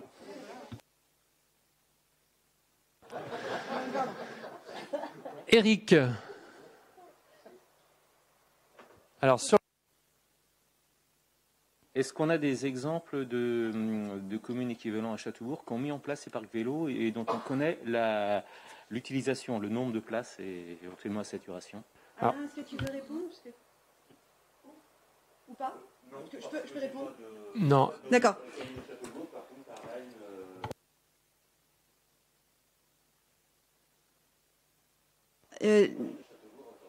Oui. Donc en fait, il y a d'autres communes équivalentes, quoi, c'est ça. Rennes, c'est un peu grand, oui. Je suppose. Alors c'est vrai qu'on a regardé beaucoup les communes d'ampleur qui le mettaient en place, entre autres Lille, bien évidemment, La Rochelle, Rennes. Donc c'est vrai que c'est là-dessus qu'on s'est basé. D'après les études qui ont été réalisées sur des communes de 10 000 habitants, donc plus grand que Châteaubourg, ce genre d'abri a vocation à se développer énormément. Et puis, si on veut favoriser le vélo, il faut pas attendre que les gens viennent au vélo. Il faut solliciter les gens dans leur pratique du vélo, n'est-ce pas? Et en plus, au-delà de la taille de la ville, il y a le nombre de personnes qui prennent le train aujourd'hui à Châteaubourg qui est considérable, puisqu'on est hors gare TGV. Si on enlève toutes les gares où il y a le TGV, la première gare de Bretagne en termes de fréquentation, avec 700 à 800 passagers jour, ce qui est considérable. Et moi, je suis persuadé, et c'est pour ça qu'il ne faut pas qu'on traîne à la fois avec cet abri à vélo, mais aussi l'extension du parking à vélo, c'est que la deuxième ligne de métro à Rennes va sans doute inciter des gens demain à prendre le train plutôt que d'aller en voiture dans certains secteurs de Rennes qui ne sont pas encore desservis par le métro. Donc il faut... Et la piste cyclable vers Domanier. Mais c'est vrai qu'il y a... moi, je suis persuadé qu'une fois que la deuxième ligne de métro à Rennes elle est mise en service, qu'on va avoir des nouvelles personnes qui vont prendre l'option du train plutôt que de la voiture, parce qu'aujourd'hui, rentrer dans Rennes en voiture à certains horaires, on sait que c'est compliqué. Donc il faut qu'on avance pour ça. Il faut qu'on avance aussi rapidement sur l'extension du parking de la gare, parce que sinon, il va se passer que le parking il va être plein, que ça va déborder, que ça va se garer n'importe comment. Donc voilà, il n'y a pas de temps à perdre, comme on dit. Oui, Alain ? Oui, petit aparté pour souligner l'excellent travail de notre agent Flair Gibou. Merci pour elle. Ce sera transmis. Et merci au groupe de travail qui se balade actuellement, le groupe de travail vélo qui, je crois, demain reprend le vélo pour continuer d'avancer. Donc, il y a en effet un excellent travail à la fois du groupe de travail, donc merci aux élus, mais de Fleur, en effet, qui synthétise bien. Et on va réussir à avancer sur ce plan vélo et il faut profiter de l'argent et c'est pour ça que je vous pousse à avancer aussi vite.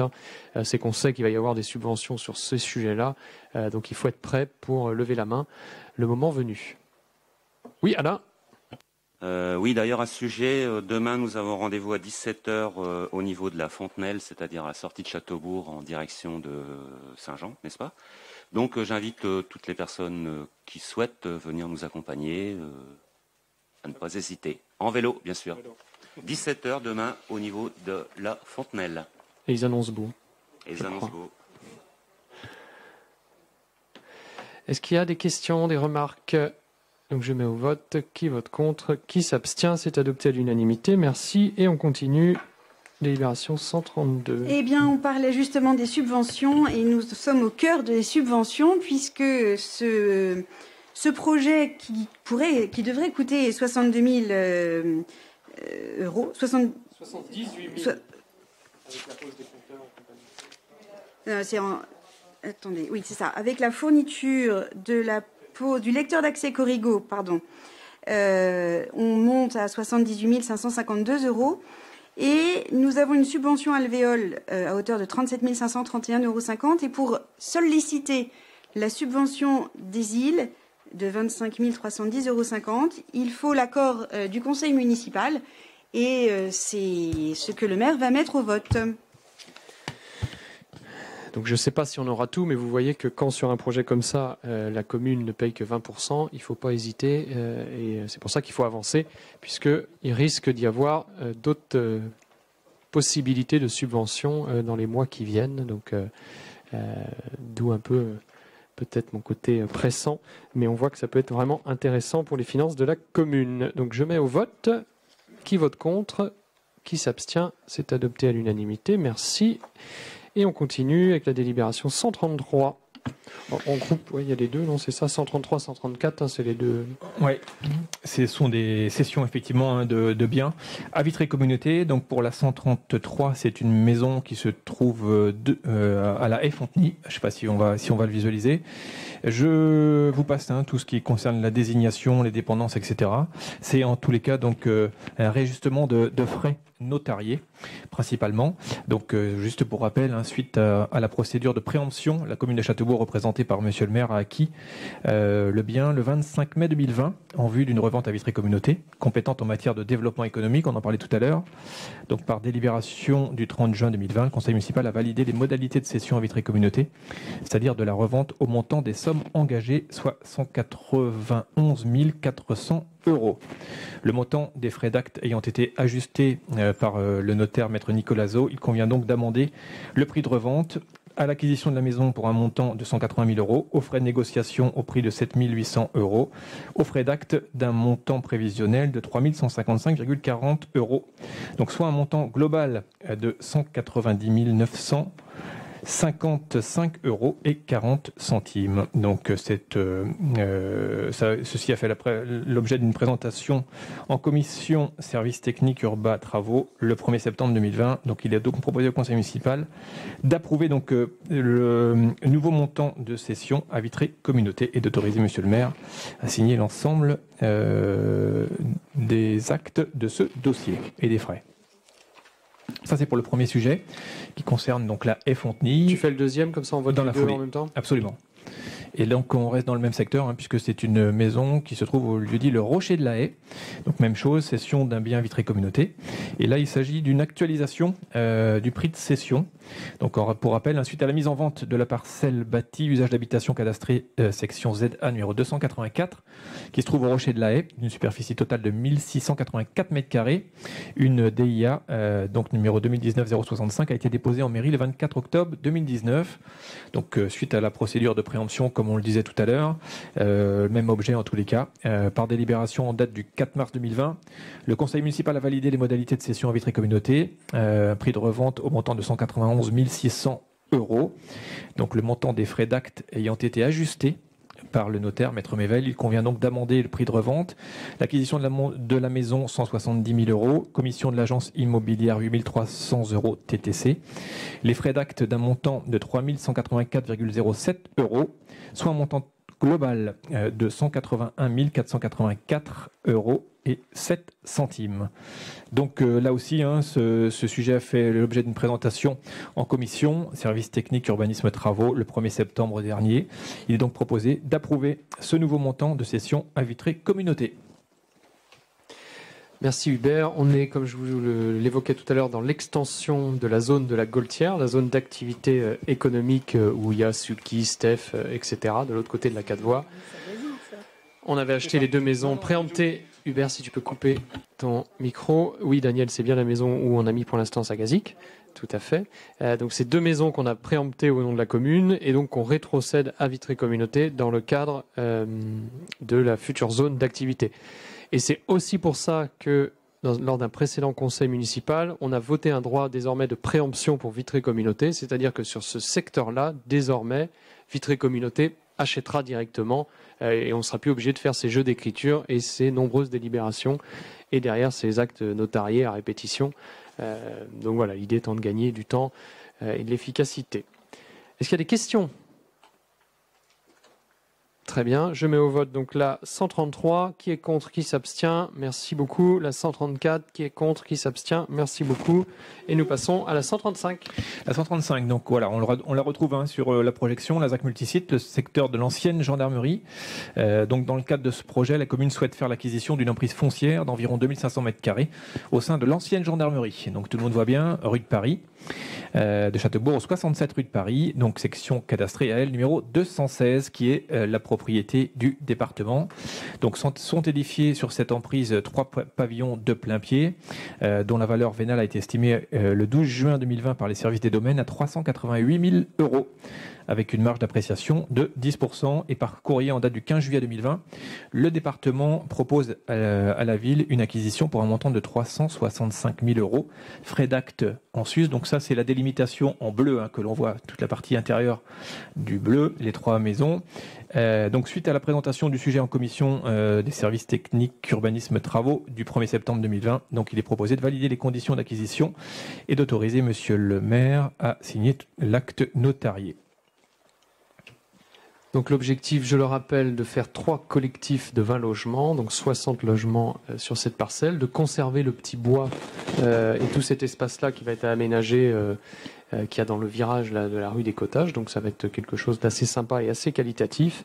Et donc là, on va... dès qu'on va pouvoir lancer un appel d'offres, globalement, puisque là on est sur du collectif, donc on va faire appel à des promoteurs qui vont nous proposer des projets. Donc on aura l'occasion de voir ces projets. Vous aurez l'occasion de voter sur ces projets, d'en retenir un. Il y aura dans la balance forcément la proposition financière de rachat de cette parcelle, mais aussi, il faudra y faire attention, l'aspect qualitatif, intégration de ce projet, puisqu'on est quand même en cœur de ville, et sachant que le bâtiment historique de la gendarmerie reste propriété du département, puisque nous avons les mineurs non accompagnés qui vont être transférés dans ce bâtiment historique. Ils sont aujourd'hui dans les maisons sur l'arrière et ils vont, dès que les travaux vont être prêts, basculer dans le bâtiment historique. Donc, le bâtiment de l'ancienne gendarmerie, là, le beau bâtiment, reste propriété du département et l'acquisition de ce soir qu'on vous propose de voter, c'est uniquement ce qu'il y a dans le périmètre des pointillés bleus, c'est-à-dire les maisons sur l'arrière et la grande parcelle de terrain. Voilà, pour petite précision, effectivement, on a tous les pointillés rouges. Et donc là, c'est effectivement les propriétés effectivement, dont on est quasi propriétaire, sauf une petite exception. On a déjà une belle emprise foncière. Oui, Aude ? Est-ce qu'il est d'ores et déjà possible, ou pas, de faire en sorte que tous les arbres déjà plantés sur la parcelle soient préservés s'ils sont de qualité ? 1. 2. Est-ce qu'il est aussi possible de s'engager à ne pas faire de construction à moins de 5 mètres d'un arbre tel qu'un châtaignier ou un chêne, puisque les habitants souvent veulent les chanter quand ils ont construit leur maison trop près et qu'ensuite les glands, les bogues, que sais-je, les gênent. Alors effectivement, si les arbres ont été répertoriés au nouveau PLU, on n'y touchera pas. Lequel cas, effectivement, il faudra voir aussi en fonction du projet, parce qu'on a une déclivité relativement importante sur le secteur. Donc voilà, le projet, enfin, on pourra l'inscrire. Maintenant, est-ce qu'on pourra maintenir tous les arbres? Ça m'étonnerait. Principalement des arbres à haute valeur. Globalement, si j'ai bien la parcelle en tête, la majorité des arbres, des beaux arbres, sont dans le bois qui était derrière la maison de Madame Burel, c'est-à-dire ici. Les beaux spécimens sont ici, et ici on a prévu de ne pas y toucher du tout. Et en fait, les collectifs vont venir ici, globalement.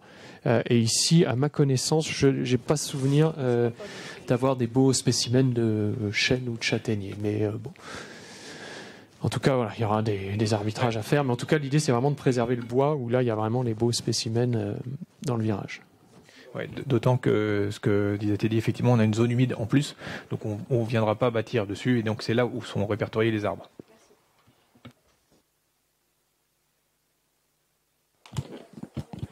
Et j'en profite, puisqu'on parle d'arbres, il y a, dans les semaines qui viennent, il y a une propriété privée qui est rue de Paris, où il y a beaucoup de sapins, une très grande sapinière. Je ne sais pas si vous voyez sur la droite, qui était l'ancienne propriété de monsieur et madame Froc. Donc ça va peut-être vous choquer, mais on est dans l'obligation d'abattre ces arbres. Ce sont des sapins. Pourquoi on est obligé de les abattre? Tout simplement parce qu'ils ont 50 ans, ces arbres, et qu'un sapin a une durée de vie de 50 ans. Donc moi, j'étais pas trop pour quand ils sont venus me demander, sauf qu'à un moment donné, il y a un risque de sécurité à la fois pour la route, puisqu'il y en a qui sont en bord de route, donc ça pourrait tomber avec un coup de vent sur la route. Aussi sur les maisons qui sont le long, il y a beaucoup de maisons qui sont le long de cette sapinière. Donc voilà, je sais que c'est un crève-cœur, parce que c'est une belle sapinière, mais elle arrive à sa fin de vie. Je sais qu'à Argentré-du-Plessis, ils ont la même problématique sur une sapinière qui a le même âge, et il y a un risque, il y en a déjà 3 qui sont tombés. Aujourd'hui, ils sont tombés, on va dire, dans le jardin, donc il ne s'est rien passé. Mais demain, ça peut tomber soit sur la route, soit sur la maison d'à côté.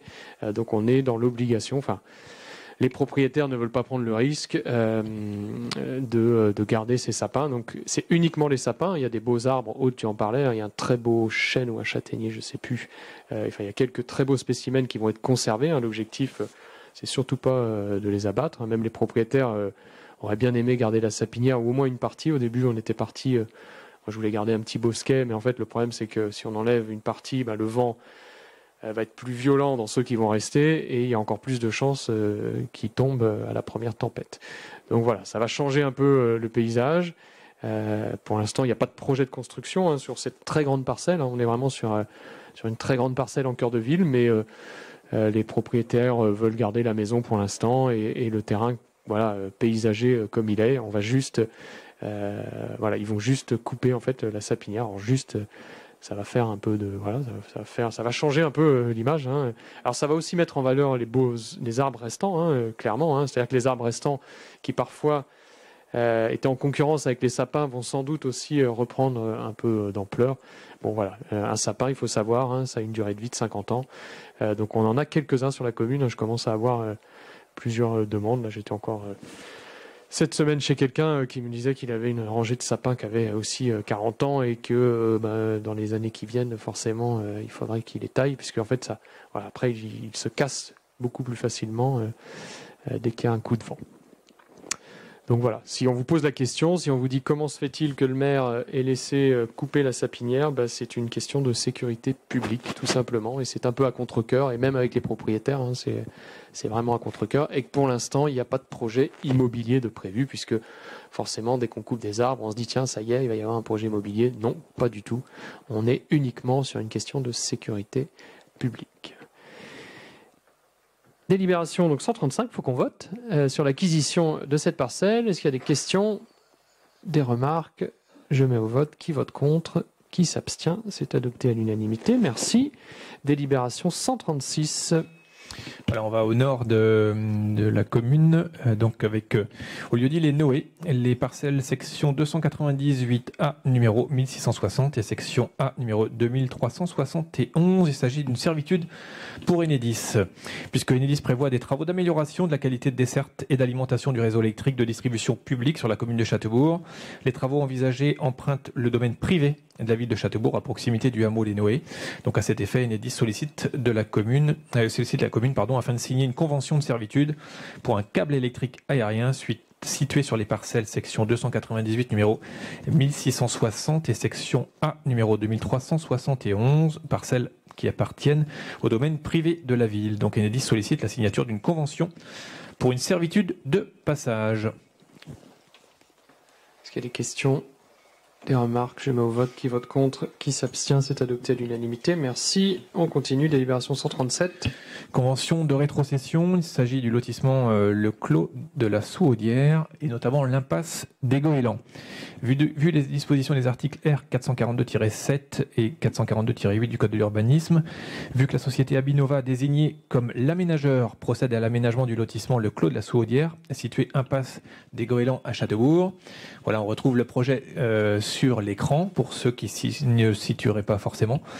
Les Goélands, vu qu'à l'issue des travaux de viabilisation, l'aménageur souhaite rétrocéder à la commune les équipements communs de ces opérations pour intégration in fine dans le domaine public communal, conformément à l'article R 442-8 du Code de l'urbanisme. Donc, vu tous les considérants, que les ouvrages et équipements rétrocédés, qui sont nommés terrassement, assainissement, réseau, fourreau, espace vert, etc., que la présente convention est faite, consentie et acceptée à titre gratuit, qu'afin d'assurer sa mission de contrôle de l'opération, la commune portera à la charge de l'aménageur ses frais d'intervention qui seront calculés au taux de 1% du montant hors taxe des travaux rétrocédés à la municipalité, que cette rétrocession fera l'objet d'un acte notarié devant Maître Mével à Châteaubourg et que les frais inhérents à ce projet seront à la charge du lotisseur. Donc il vous est proposé d'approuver les conditions de cette rétrocession. Et rue des Goélands, il n'y a pas de pigeonnier. Alors, on a une projection un peu de l'aménagement futur de cet espace. Donc voilà, on retrouve l'ensemble des lots.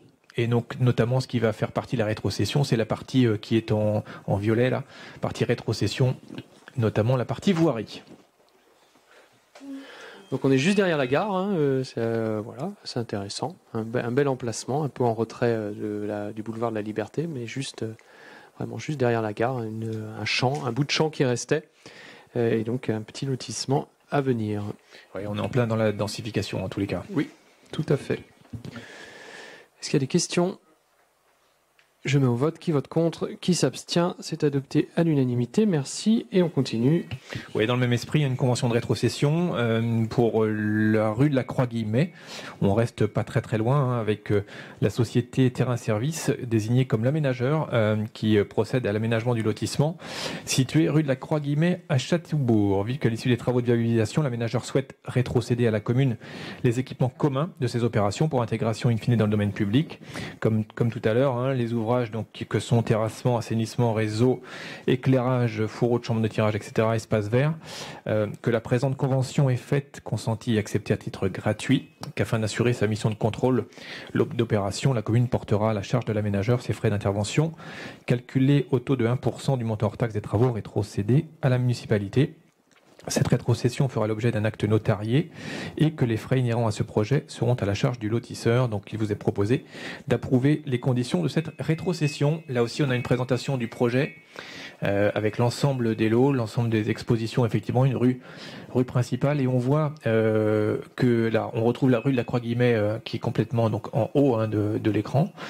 Voilà. Et puis avec la desserte des espaces qui sont rétrocédés à la commune, qui se trouvent là également au milieu de cette parcelle, avec sans doute un petit terrain de jeu aménagé au centre et une liaison piétonne peut-être ensuite à venir. Bon, on verra.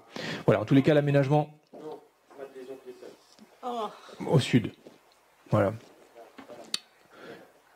Voilà, donc en tous les cas, dans cette partie-là, un nombre de lots intéressant. Projet effectivement qui devrait prochainement voir le jour. Et on est toujours dans la densification du centre. Tout à fait, derrière. Et il n'y aura pas, puisqu'on a vu les riverains ici, pour le moment, aucune connexion piétonne ne sera faite ici et ici, puisque les voies qui sont ici sont des voies privées qui appartiennent aux riverains. Donc c'est rare, mais il en reste quelques-unes. C'est-à-dire que les riverains de la rue sont propriétaires de la rue et ils ne souhaitent pas qu'il y ait d'ouverture. Pour l'instant, ils veulent rester en impasse. C'est leur droit, c'est leur choix. La rue leur appartient. Donc pour l'instant, aucune connexion piétonne ici. Ce sera possible si un jour les propriétaires se mettent d'accord, mais pour l'instant, il n'y en aura pas. Donc toutes les liaisons se feront par le bas, ici. Voilà, avec des liaisons piétonnes, des pistes cyclables, etc. Et juste un bassin, effectivement, qui sera au nord, voilà. Oui, bassin de rétention pour les eaux pluviales. Et donc l'objectif avec ce projet-là, c'est aussi de resécuriser le boulevard de la Liberté et notamment le virage que vous avez juste avant d'arriver sur la gare, puisque là, vous voyez bien qu'on va avoir un lotissement qui va sortir dans ce virage du boulevard de la Liberté. Donc l'idée, après, une fois que tout ça est validé, c'est vraiment de retravailler, je ne sais pas si on le voit, oui, ici, de retravailler le virage qui est ici et la sécurisation de ce boulevard. Et après aussi, voilà, d'avoir une réflexion globale sur les réaménagements du boulevard de la Liberté. Est-ce qu'il y a des questions, des remarques ? Je mets au vote. Qui vote contre? Qui s'abstient? C'est adopté à l'unanimité. Merci beaucoup. Et on passe au DIA pour terminer.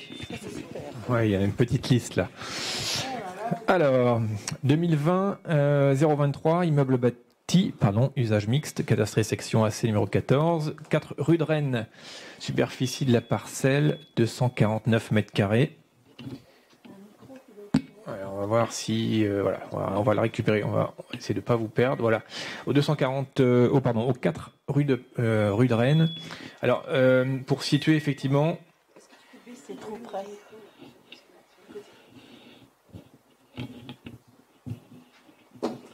On va le mettre au minimum. Voilà, 4 rue de Rennes. Donc c'est là où se trouve le PMU et l'opticien.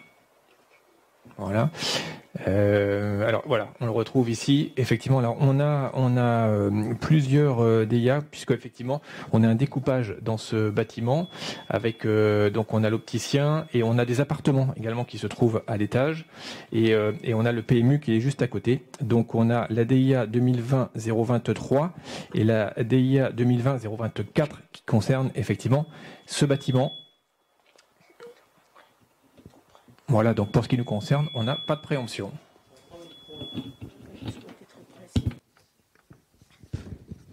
Voir si ça marche. Ça marche mieux, pas de préemption. Pour la DIA 2020-025, immeuble bâti, là aussi, cadastre et section AC 14 et qui se trouve 4 rue de Rennes. Voilà, c'était également la troisième partie, puisqu'effectivement, il y a une partie qui est donc pour l'opticien, une partie donc pour les appartements, et là, il y a un acquéreur privé, et puis il y a une troisième partie, effectivement, là où se trouve le PMU. Donc la 2020-23, la 2020-24 et la 2020-25, on n'a pas de préemption. 2020 numéro 26, donc là on se trouve 2 et 6 rue de Rennes. Ah ouais, on est déjà rendu plus loin, effectivement. Voilà, 2 et 6 rue de Rennes, voilà, on est toujours dessus. Avec ensuite donc 4 allées des Jonquilles, c'est la 27, immeuble bâti, section 298 AM numéro 34.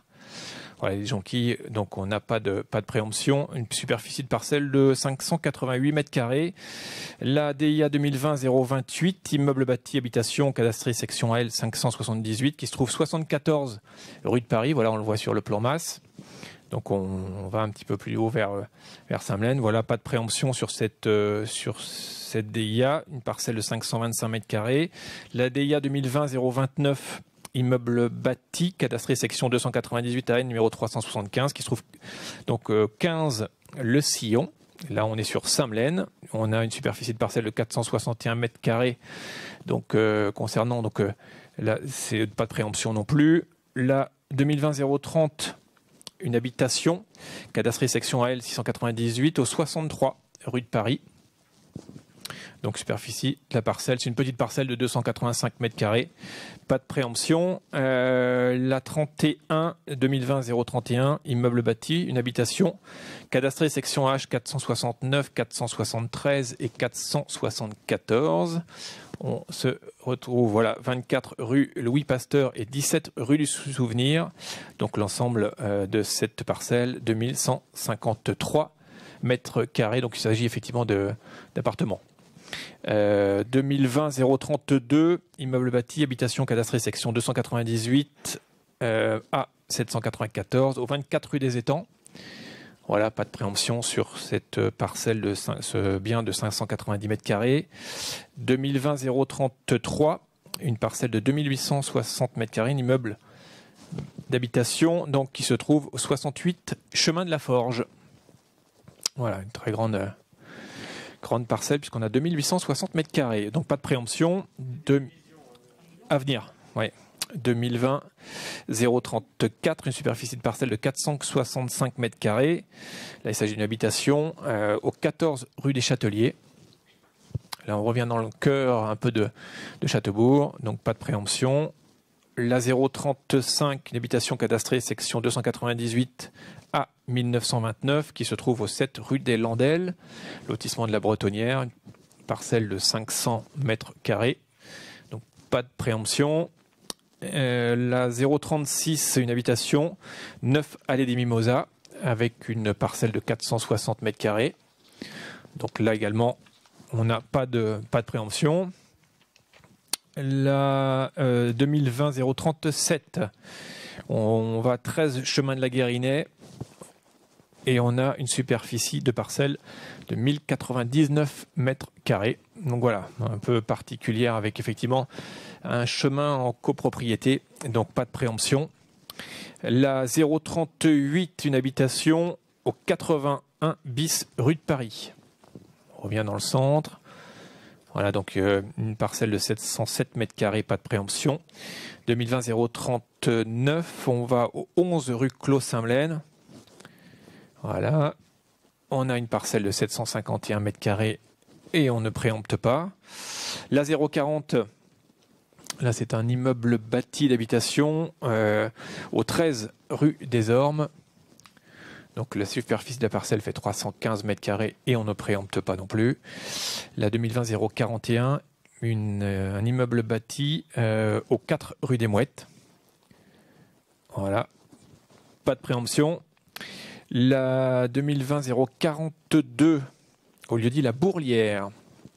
Là, on a une superficie de parcelle de 1560 mètres carrés. Effectivement, on est dans la zone. Voilà. Juste derrière, on ne préempte pas. La 2020-043, là, on est au 8 rue des Albatros. Une parcelle de 390 mètres carrés, pas de préemption. La 044, on est au 8 rue Louis Pasteur. Donc une parcelle de 156 mètres carrés, pas de préemption également. La 2020-045, une habitation au 3 rue du Souvenir. Voilà, c'est un appartement. Donc pas de préemption. La 046, une immeuble bâti également. 5 allée Bertrand du Guesclin. Voilà. Donc là, pas de préemption sur cette parcelle. La 047, 4 rue du Commandant Charcot. Donc une superficie de parcelle de 130 mètres carrés. Donc là, également, pas de préemption. Et la dernière, 2020-048, immeuble bâti. On est au 35 rue de la Jeannet, avec une parcelle de 370 mètres carrés. Et on ne préempte pas, parce qu'en fait, on a donc entouré en rouge l'habitation et le garage, le petit rectangle sur la gauche. Voilà, donc pas de préemption non plus.